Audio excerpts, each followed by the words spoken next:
In today's video, I'm going to show you how to cancel your Microsoft 365 subscription.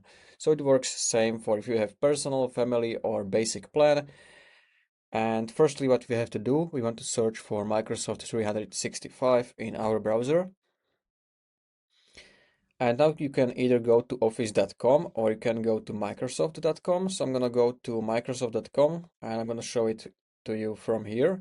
And from here, you want to make sure you are signed into your account. So I'm going to open my account in top right corner, then my Microsoft account. And this is going to redirect you to your Microsoft account page. And from here, we can cancel our subscription. So from this main dashboard, you can see already your subscription.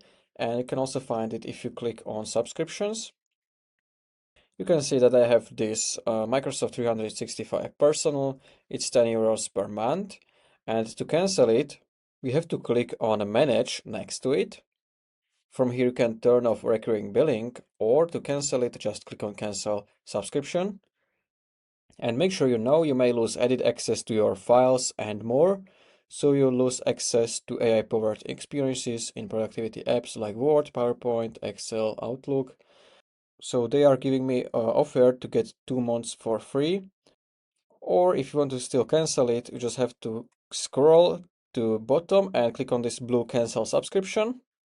And now you have two options how you can cancel it. First one is that you can use still your subscription till the end.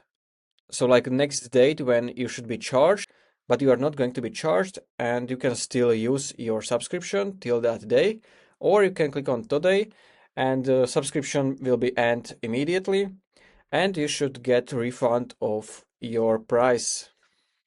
So you can choose either this or this and then click on simply end subscription. And your subscription will end on this date, as you can see. And I still have access to the benefits which I paid, like basically the subscription. And this was quickly how to cancel your Microsoft 365 subscription. If you found this video helpful, consider subscribing for more tutorials like this one.